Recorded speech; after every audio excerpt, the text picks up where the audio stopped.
আসসালামু আলাইকুম রহমতুল্লাহ। তওবা অর্থ কী এবং কিভাবে তওবা করলে আল্লাহ রাব্বুল আলামিন আমাদের জীবনের সমস্ত গুনাহগুলো ক্ষমা করে দিবেন। আজকে সেই বিষয়টা নিয়ে আপনাদের সামনে উপস্থিত হয়েছি। পুরো ভিডিও দেখার জন্য আপনাদের প্রতি বিশেষ অনুরোধ করা হলো। যদি পুরো ভিডিও দেখেন তাহলে তওবার বিষয়ে আর কোনো ভিডিও দেখার প্রয়োজন হবে না।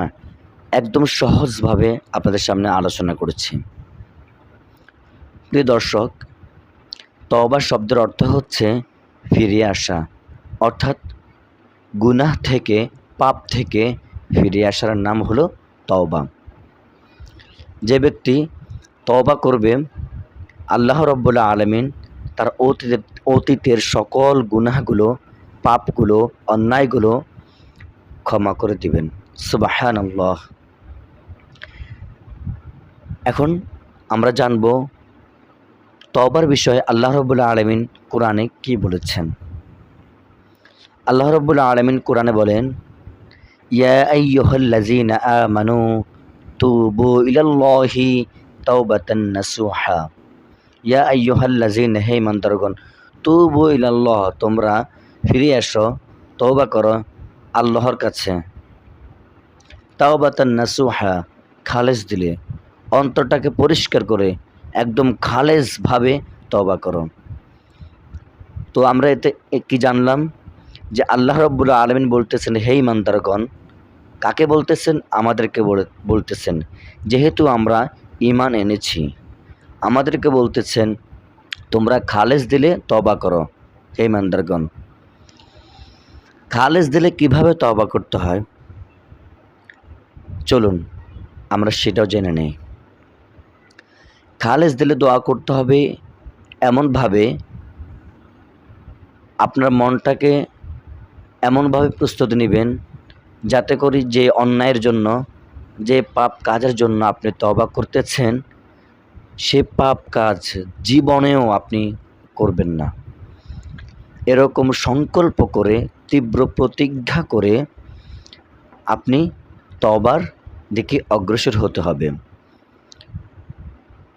এবার জেনে নিই তওবা কোন সময় করা উচিত।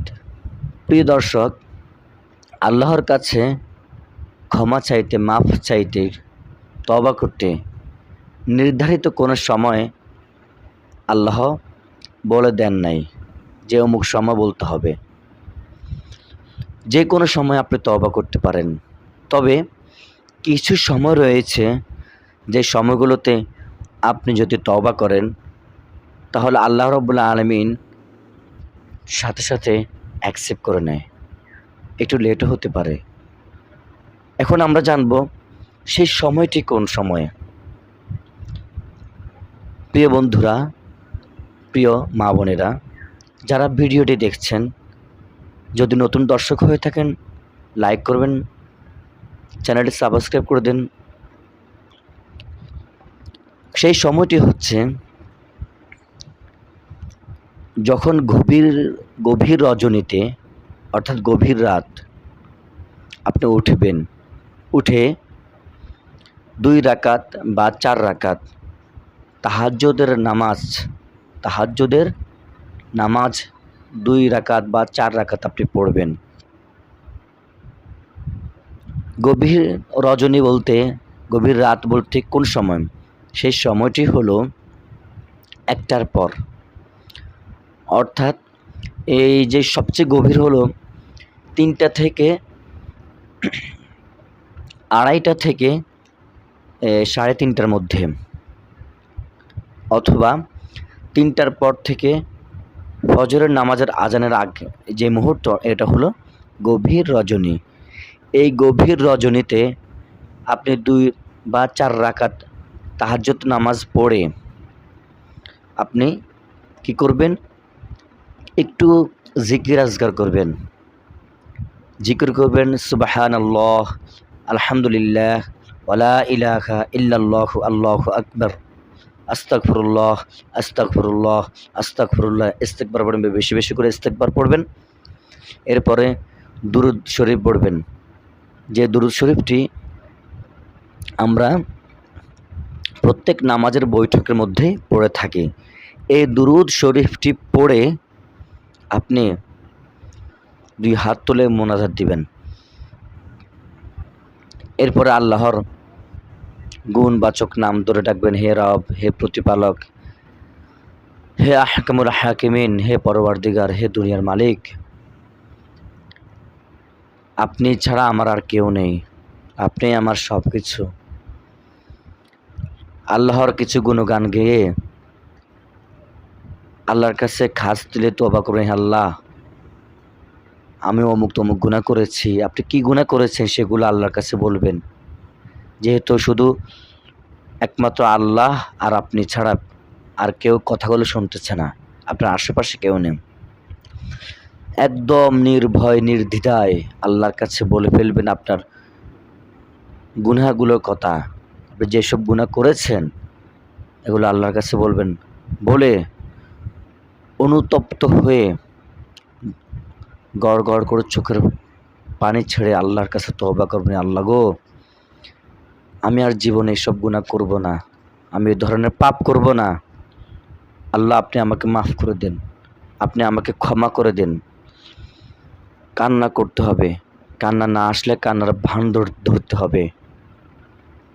মার কাছে কিছু চাইলে, বাবার কাছে কিছু চাইলে আমরা কি করি? কান্নার ভান ধরে, আম্মু, আব্বু, আমার এটা লাগবে, সেটা লাগবে, বলি না? অবশ্যই বলি। আল্লাহর কাছে কান্নার ভান ধরতে হবে, ঠিক আছে? আর আপনার যখন অতীতের গুনাহগুলো কথা আপনি তুলে ধরবেন, দেখবেন আপনার অটোমেটিক আপনার চোখের পানি চলে আসবে। কান্না করে আল্লাহর কাছে বলবেন, আল্লাহ, আপনি আমাকে ক্ষমা করে দেন, মাফ করে দেন। যত কষ্টের কথা, যত বেদনার কথা, যত গুনাহ করেছেন সেগুলোর কথা সব আল্লাহর কাছে বলবেন। আল্লাহ, আমাকে মাফ করে দেন, আমাকে ক্ষমা করে দেন। আল্লাহ, আপনি যদি আমাকে না মাফ করেন, না ক্ষমা করেন, আমার আর কোনো উপায় নাই। আল্লাহ, আপনি তো একজন, আমি আর কার কাছে যাব? যদি 3-4 জন খোদা হইতো আমি অন্যজনের কাছে যাইতাম, কিন্তু আপনি তো একজন। কুল হু আল্লাহু আহাদ, আপনি তো একজন আল্লাহ। আপনি ছাড়া আমার আর কোনো উপায় নাই, আপনি ছাড়া আমার কষ্ট বোঝার কেউ নাই, আপনি ছাড়া আমার দুঃখ বোঝার কেউ নাই। আপনি আমার সব কিছু, আপনি আমার মালিক। আপনি তো আমারও বানাইছেন, আপনি খাওয়াচ্ছেন, আপনি আমার হায়াত দিয়েছেন, আপনি বাঁচায় রাখতেছেন এখন আপনি। আল্লাহ, সব কিছুই তো আপনার দান। আল্লাহ, আমি শয়তানের কুমন্ত্রণা পড়ে গুনাহ করে ফেলেছি, আল্লাহ মাফ করে দেন গো মাওলা। কান্না করে 2 চোখের পানি ছেড়ে আল্লাহর কাছে মাফ চাইবেন। ইনশাআল্লাহ খালেস দিলে, দিল থেকে, যে আপনিও চাইবেন যে আমি আর জীবনে এই ধরনের গুনাহ করবই না। যদিও আমার জীবন চলে যায়, যদিও আমার খোলা তরবার দিয়ে আমার গর্দান কেটে ফেলে কোনো কাফের, কোনো মুশরিক গুনাহ করার জন্য, বা যতই কষ্ট হোক না কেন, যতই মুসিবত হোক না কেন, যত বিপদ আসুক না কেন, আমি এ ধরনের গুনাহ করবই না, এটাকে এরাদা করবেন। এটাই হলো খালেস, এটা হলো খালেস দিলের তওবা। আল্লাহর কাছে মোনাজাত, আল্লাহর কাছে কান্না করে বলবেন, দেখবেন ইনশাআল্লাহ আল্লাহ রব্বুল আলামিন অবশ্যই আপনার জীবনের সমস্ত গুনাহগুলো ক্ষমা করে দেবেন। আল্লাহর কাছে বলবেন, আল্লাহ, আমার জীবনের সমস্ত গুনাহগুলো ক্ষমা করে দেন। দেখবেন আপনার সমস্ত গুনাহগুলো ক্ষমা আল্লাহ করে দেবেন আল্লাহ। আচ্ছা, এখন বুঝুন, আল্লাহ যেহেতু ক্ষমা করে দিয়েছেন, তাহলে কিভাবে বুঝবো? যখন আপনি কান্না করে বলবেন আল্লাহর কাছে, কান্না করতে করতে চোখের পানি ছেড়ে আল্লাহর কাছে সব কষ্ট দুঃখের কথা বলবেন, গুনাহের কথা বলবেন, আল্লাহর কাছে মাফ চাইবেন। যখন মোনাজাত দিয়ে মোনাজাত শেষ করবেন, দেখবেন আপনার মধ্যে যদি ভালো লাগা অনুভূতি কাজ করে, শরীর হালকা হয়ে যায়। আগে ভার ছিল, এখন হালকা লাগতেছে, ভালো লাগতেছে, ভালো লাগা অনুভূতি কাজ করতেছে। মনে করবেন আল্লাহ রাব্বুল আলামিন আপনার দোয়া কবুল করেছেন। আমরা বিভিন্ন সূত্র থেকে জানতে পারি, তো আপনি আল্লাহর কাছে মাফ চাইবেন, আল্লাহ ক্ষমা করে দেবেন। আল্লাহ ক্ষমার সাগর, দয়ার সাগর, মায়ার সাগর। এটাই হলো তওবাতুন নাসুহা। প্রিয় বন্ধু, প্রিয় বোনেরা, যারা এই ভিডিওটা দেখছেন, আজকে আমাকে নতুন দেখছেন, চ্যানেলটি সাবস্ক্রাইব করবেন আর কমেন্টে আপনার মূল্যবান মতামত জানিয়ে দেবেন যে তাওবা সংক্রান্ত যে বিষয়টি আপনার সাথে তুলে ধরা হয়েছে কেমন লেগেছে। আল্লাহ হাফেজ।